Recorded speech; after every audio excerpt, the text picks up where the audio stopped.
Você está passando por alguma prova? Você está passando por algum teste? O Senhor tem te dirigido para alguma batalha? Queria te convidar a abrir a tua... Quantos têm o texto santo nesta noite? Ergam-no. Ótimo. Vamos considerar um texto que vocês conhecem muito bem. Gênesis capítulo 22.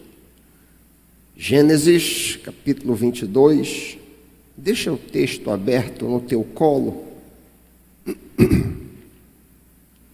Eu havia programado lermos enquanto caminhamos, e vamos fazer isso, mas ao invés de ler até o 2, eu quero ler até o versículo 5. Acompanha comigo na tua tradução. Depois destas coisas, pôs Deus Abraão à prova e lhe disse: Abraão, este lhe respondeu: eis-me aqui. Acrescentou Deus: toma teu filho, teu único filho, Isaque, a quem amas, e vai-te à terra de Moriá, oferece-o ali em holocausto sobre um dos montes que eu te mostrarei. Levantou-se, pois, Abraão de madrugada, e tendo preparado o seu jumento, tomou consigo 2 de seus servos, e a Isaque, seu filho, rachou lenha para o holocausto, e foi para o lugar que Deus lhe havia indicado. Ao terceiro dia, erguendo Abraão os olhos, viu o local de longe. Então disse a seus servos: esperai aqui com o jumento, eu e o rapaz iremos até lá, e, havendo adorado, voltaremos para junto de vocês. Pai querido, fala aos nossos corações. Pedimos, Pai, que toda inquietação, toda dispersão de mente, toda influência maligna seja parada agora em nome de Jesus. Que haja concentração do teu povo, Pai. Que nada impeça a penetração da tua palavra viva nos corações, Pai. Se existe aqui alguém que está atravessando uma luta, uma batalha, uma prova, e precisa desta palavra, aplica no coração, Pai. E que nós, todos nós, saiamos daqui encorajados a te servir mais e melhor, mesmo no meio da dificuldade, sabendo que as recompensas são enormes para aqueles que perseveram. Oramos no nome de Jesus. Amém. O nosso texto, vocês notaram, começa com um comando. Toma teu filho, disse Deus a Abraão. O comando é um teste, é obviamente uma prova. Deus provou, prova e sempre provará seus filhos. E como eu perguntei no começo, por acaso você está passando por algum tipo de dificuldade, algum tipo de prova, algum tipo de luta?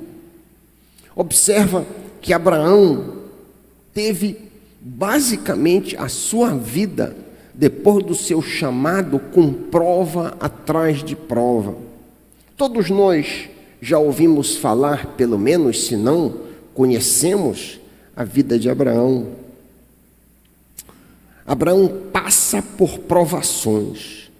Deus, no começo da caminhada de Abraão com ele, chama que Abraão se separe da sua terra. Deixa a tua terra, deixa a tua pátria.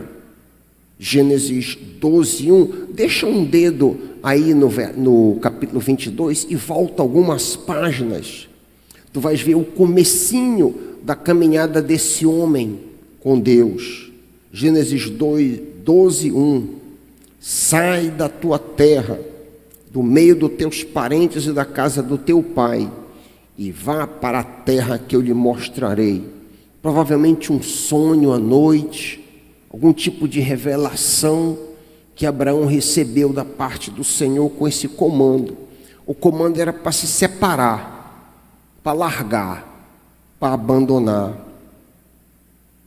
Muitos anos depois deste comando, muitos anos depois desta ordem, Deus manda Abraão de novo se separar.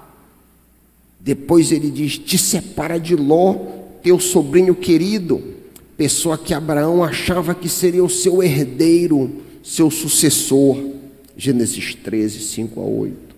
Muitos anos ainda depois da separação de Ló, Deus manda que Abraão se separe do seu filho Ismael, seu filho com Agar. Agora, 20 anos depois dele se separar de Ismael e de Agar, nós temos esse duríssimo caso em que Deus pede que Abraão se separe daquele que ele mais amava, seu filho querido. Versículo 2, volta para Gênesis 22.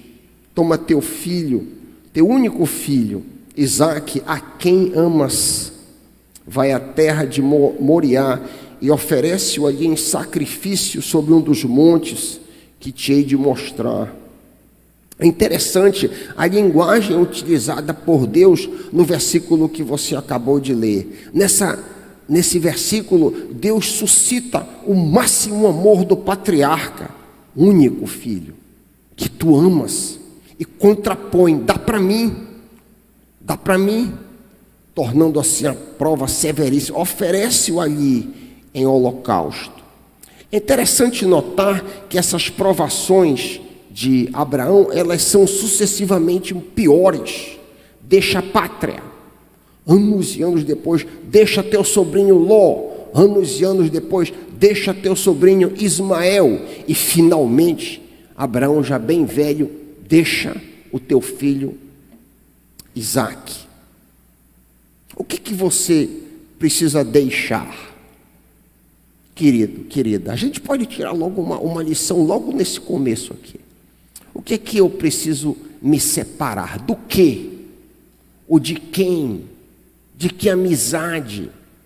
De que relacionamento nocivo da minha vida? De que coisa? De que vício? De que situação eu preciso me separar? É interessante, como eu disse, que o teste de Abraão culmina na maior de todas as suas provas. Abraão, lembrem, amava Isaque mais do que a sua própria vida. Há uma tremenda lição, como disse, quando obedecemos a Deus nas provas menores. Quando nós obedecemos ao Senhor nas pequenas coisas, Ele recompensa com provisão. Há uma direta conexão entre o Deus que provê, que providencia, e a obediência do adorador. Quanto maior o custo, maior a provisão. Quanto maior o teste, maior a revelação. Quanto maior a demanda, maior o privilégio. A provisão, a revelação, o privilégio de Abraão foi de uma profundidade indizível. A ele, Abraão, foi anunciado o evangelho 2000 anos antes de Cristo vir a esse mundo. Que privilégio tremendo. A Abraão foi anunciado o santo evangelho 12.000 anos antes de Cristo descer a essa terra. Primeiro, foi prefigurado pelo cordeiro que a gente vê no versículo 13. Olha comigo em Gênesis 22, a Bíblia está aberta no teu colo. Versículo 13. Tendo Abraão erguido os olhos, viu atrás de si um carneiro preso pelos chifres entre os arbustos.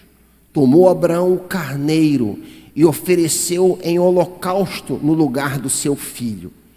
Jesus, 12.000 anos atrás, diz: Abraão viu o meu dia e se alegrou. Que coisa tremenda! Isso está em João 8,56, você pode checar se você quiser conferir o que eu estou dizendo. Abraão viu o meu dia, Abraão viu o evangelho, por assim dizer, do cordeiro sacrificial que se entregaria por mim e por você. João 8,56. Além do que, o anjo que fala com Abraão não é um anjo, é o anjo. É o mesmo anjo de Malaquias 3,18, é o Cristo pré-encarnado. É o anjo. Versículo 15, o anjo do Senhor bradou uma segunda vez, Gênesis 22:15. O anjo do Senhor bradou e declarou: juro por mim mesmo, palavra do Senhor, porquanto me obedecestes, não me negando teu filho amado, teu único filho, esteja convicto de que eu te cumularei de bênçãos. É o próprio Jesus falando aí, 2000 anos antes de sua encarnação. Obviamente não era o homem que recebeu o nome Jesus, era o Logos que jazia no seio do Pai por toda a eternidade, que fala com Abraão. Cabe ainda a pergunta: por que tamanho privilégio foi dado a Abraão de receber o Evangelho, o Santo Evangelho de Cristo, muito antes de Jesus vir a esse mundo? Olha a resposta na parte B do versículo 18. Gênesis 22 está aberto. Olha a resposta aqui, versículo 18, parte B. Porquanto obedecestes, devido tu teres obedecido. Abraão renunciou, deixou, entregou e obedeceu. Todos nós somos chamados também a obedecer, entregar aquilo que é mais precioso para nós. Isaac era a pessoa, o bem, a coisa mais importante da vida de Abraão. Qual é o Isaac que tu precisas entregar, querido? Qual é o Isaac na minha vida que eu preciso entregar para o Senhor? Há uma direta relação nas palavras de adoração de Abraão e a recompensa ou provisão do Senhor. Olha, quando Abraão deixou o jumento e os companheiros de viagem, ele afirma que ele iria adorar a Deus. Lemos aí nos versículos 4 e 5. Olha essa conexão aí de obediência, prova e adoração. 4 e 5. Ao terceiro dia, levantou Abraão os olhos e viu o lugar de longe, e disse Abraão a seus moços: ficai aqui com o jumento, eu e o rapaz iremos até lá, e depois de adorarmos, voltaremos para vocês. Note que neste texto Deus havia dado uma ordem dificílima a Abraão, e o patriarca obedece imediatamente, como já disse. Podemos concluir que esta ordem veio provavelmente através de um sonho, baseado em quê, você diz? Olha o versículo 2. Verso 2 e 3. Levantou-se, pois, Abraão de manhã cedo, provavelmente recebeu então este sonho à noite, e ele se levanta. Ele recebe a ordem e se levanta imediatamente, uma marca distinta de Abraão. Ele obedece sem delongas, ele obedece sem questionar. Poderia ele apelar, quem sabe, para a razão e pensar: mas como que eu vou matar meu filho? Como que eu vou fazer? Que coisa mais irracional, eu preciso avaliar isso. Padrão de obediência e temor do Senhor é o mesmo que se vê, por exemplo, em Gênesis 21:14, onde está registrado que após o sonho dado por Deus para que Abraão atendesse o conselho da Sara, lemos: levantou-se Abraão de madrugada. O mesmo padrão. É muito importante nós termos em mente que Abraão é um tipo de Deus Pai. Assim como Deus Pai entregou o filho para ser morto na cruz, entregou o cordeiro, assim Abraão é chamado a entregar o seu filho para ser morto. É uma imagem, é uma metáfora. Ele, como pai da fé, ele está ilustrando o coração despreendido de Deus Pai para com seu filho. Ainda vale destacar que Deus dá abundante tempo para que Abraão considere cuidadosamente a ordem dada. O texto revela que durante 3 dias a companhia de peregrinos andou no deserto até que enfim avistaram o local. Temos aqui um princípio universal que há de reger a vida de todos os discípulos de Cristo: absoluto compromisso com Ele. É interessante que servir a ídolos não demanda esse tipo de compromisso. Os demônios não exigem muito. Qualquer coisa que nós dermos para ele é suficiente. É possível ir à igreja, entregar dízimo, trabalhar arduamente na obra do Senhor, mas está com um pé na igreja e um pé no mundo, não tem problema. O inimigo não está preocupado. Qualquer coisa que você der é suficiente, mas com Deus não é assim. Ele quer tudo. O Criador demanda discipulado radical.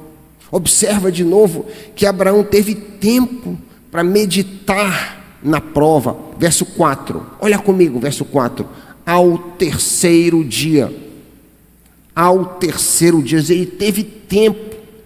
Eu imagino como que o coração dele deve ter ficado apertado durante aqueles 3 longos dias de caminhada, sabendo o que estava aguardando quando ele chegasse no monte. Há uma lição aqui para mim e para você. Como eu já disse, o custo do discipulado é altíssimo. Deus, Criador, demanda total compromisso, porém nos dá o tempo e o espaço para refletirmos se desejamos segui-lo ou não. Não é assim que Jesus disse em Lucas, capítulo 14, versículo 24? Qual de vocês, se quiser construir uma torre, disse Jesus, primeiro não se assenta e calcula o preço para ver se tem dinheiro suficiente para completá-la? Deus entrou em aliança com Abraão gratuitamente. Deus elegeu, chamou e se revelou a Abraão, como nós lemos em Gênesis 12, de 1 a 3, deixa a tua terra, deixa a tua parentela. Porém, depois que ele entra em concerto, em aliança com Abraão, Abraão então vai para a escola do Senhor. Ele passa por vários testes de discipulado. O primeiro desses testes foi deixar a pátria. Jesus nos coloca na mesma situação. Ele nos salva gratuitamente. Jesus te salva, Jesus me salva gratuitamente.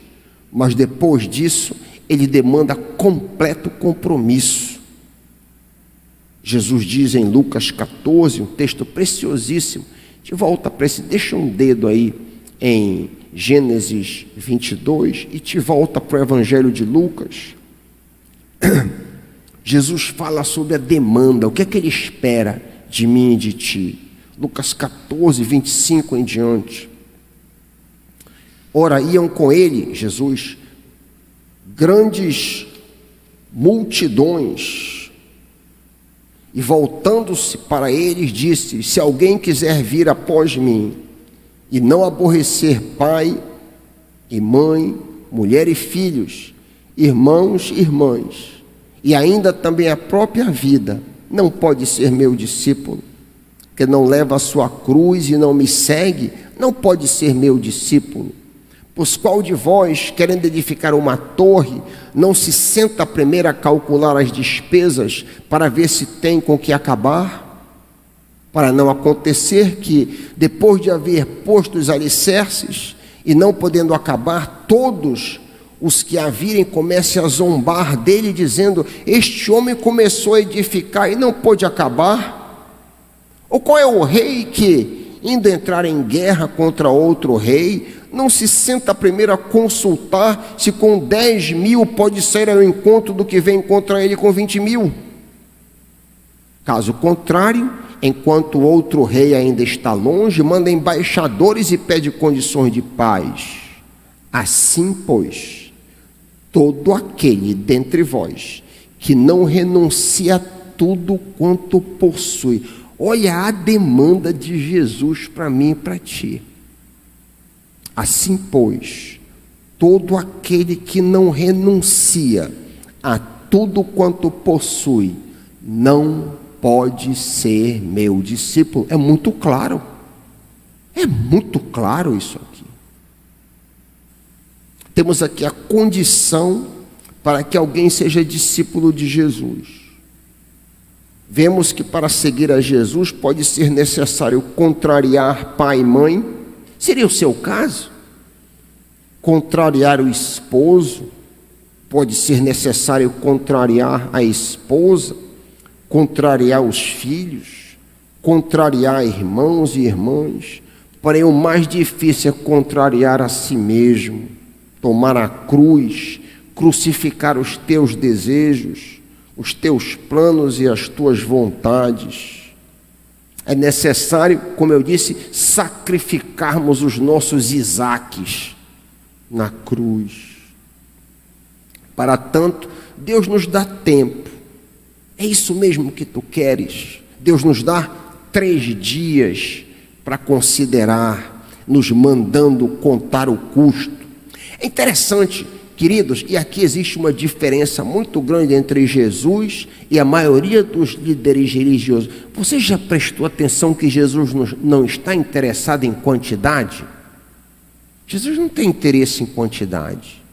Muitas das vezes a gente se preocupa, mas a igreja está vazia, pouca gente vindo para a igreja, olha, tem pouca gente seguindo a Jesus. Às vezes eu me angustio e muitos de nós se angustia. Jesus nunca teve preocupação com quantidade. Já parou para pensar nisso?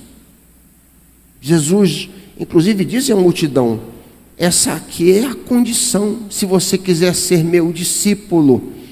E a gente não leu, mas vocês conhecem a rebarba disso aí, foi que os próprios discípulos dele ficaram, mas a tua palavra é muito forte. Jesus disse, querei vós também deixar-me?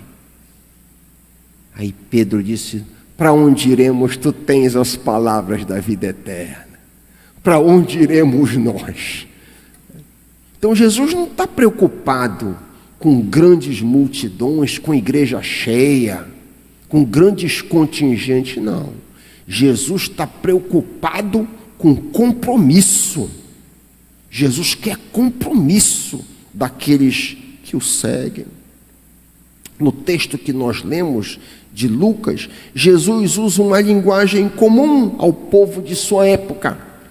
Construções que não foram completadas e guerras cuja vitória é impossível. O procurador Pôncio Pilatos, que teve seu mandato na Palestina de 26 a 36 depois de Cristo, havia iniciado um aqueduto, mas por não ter tido recursos do templo, o Corban, ele não conseguiu completar a obra. Por isso que Jesus disse, quem desejando erguer uma torre? Está aqui o contexto. Ele não conseguiu terminar a obra que ele começou. Esse tipo de mau planejamento suscitava revolta e zombaria. Adicionalmente, qualquer general que não levasse em conta o tamanho dos seus exércitos, e Jesus se refere ao rei com 10.000 versus o rei com 20.000, qualquer general que não levasse em conta seria envergonhado e derrotado no combate. Daí a prudência e o bom senso dizerem que um tratado de paz seria infinitamente melhor do que a derrota. Portanto, assim como a pessoa que inicia uma construção e não é capaz de terminá-la, ou um general que manda um embaixador para estabelecer a paz devido a não ser capaz de enfrentar o inimigo, assim também, abre aspas, todo aquele que dentre vós não renuncia a tudo quanto possui, que não se envolve com todas as suas forças no discipulado, que não está disposto a perder bens materiais, qualquer que não está disposto a perder prazeres, qualquer que não está disposto a perder promoções, qualquer que não está disposto a perder emprego e tudo mais, Jesus diz, não pode ser meu discípulo. É muito claro. A palavra do Senhor para mim e para você é claríssima.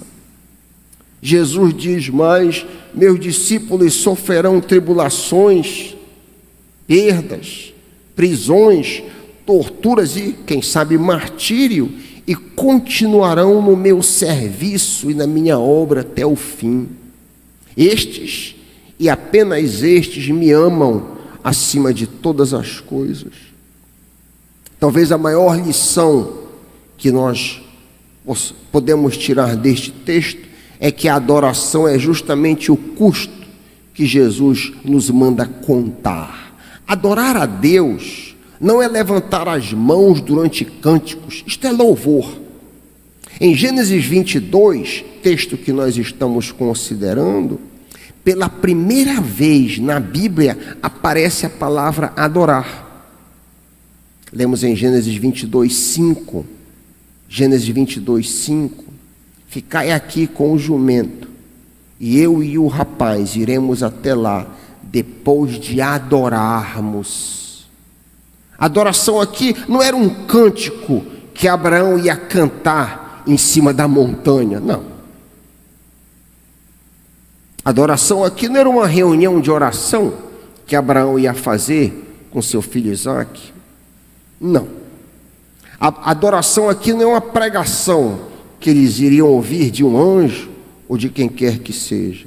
A adoração era o cumprimento da vontade de Deus, cuja a demanda era que Abraão entregasse o seu maior bem nas mãos do Pai.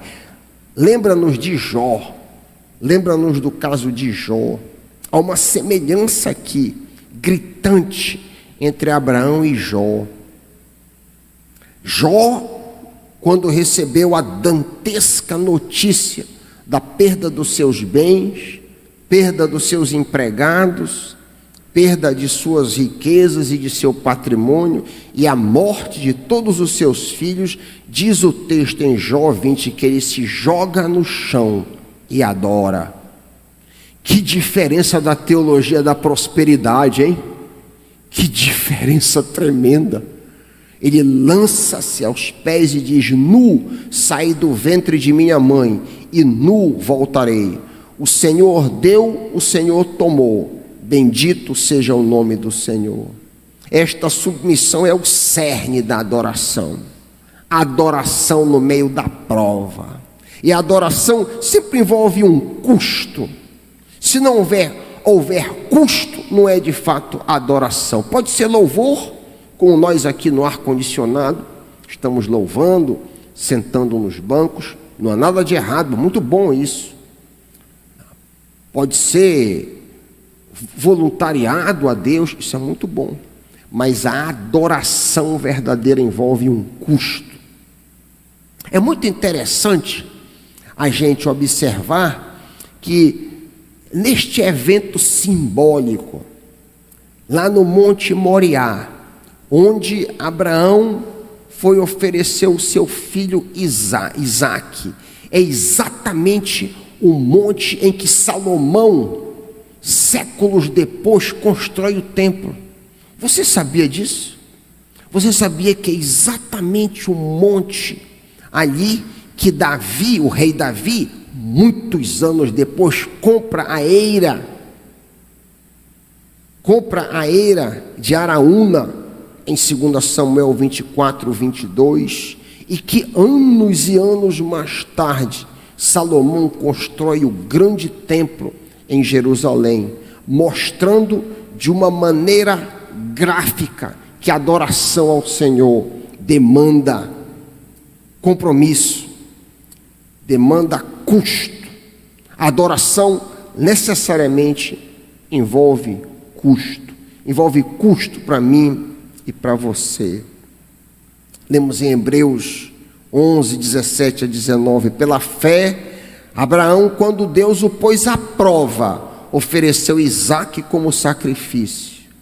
Aquele que havia recebido as promessas, Abraão, estava a ponto de sacrificar o seu único filho, embora Deus lhe tivesse dito, por meio de Isaque, a tua descendência será contada. Abraão levou em conta que Deus pode ressuscitar os mortos, e figuradamente recebeu Isaque de volta dentre os mortos. Foi esta confiança Foi esta grande confiança em Deus que fez com que Abraão dissesse a seus servos: iremos até lá, depois de adorarmos, voltaremos. Abraão não sabia o que vai dar isso aí.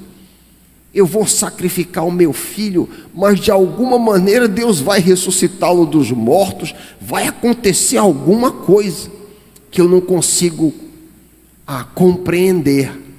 Foi essa fé, esse compromisso. Abraão entendeu a ordem divina, obedeceu e deixou os resultados nas mãos do Pai. Finalmente, Deus usou a vida de Abraão como uma ilustração de obediência e adoração. Através da duríssima prova com Isaque, Abraão mostrou ao mundo o que significa temer a Deus e obedecê-lo. Qual é a prova de que eu e você realmente tememos ao Senhor? A prova é que quando Deus fala em secreto no nosso coração, nós obedecemos. É no segredo do coração, é no escondido da consciência, na mente, que nossa obediência é provada. Deus revela algo para nós que nos custa muito, e aí então fica conosco obedecer ou não.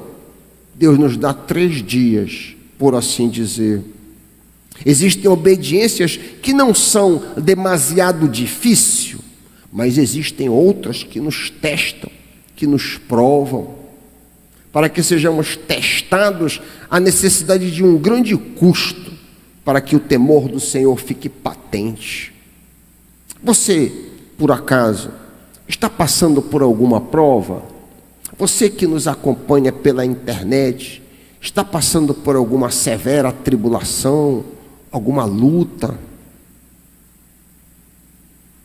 Vale a pena servir ao Senhor e aguentar firme durante a provação. Se manter leal até o fim. O Senhor vai revelar segredos e coisas maravilhosas para você quando você sair do outro lado do túnel. Eu sou testemunha disso. A gente aprende tanto no momento da prova, no momento da luta. A gente fica mais humilde, fica mais parecido com Jesus, aprende paciência, aprende a depender do Senhor.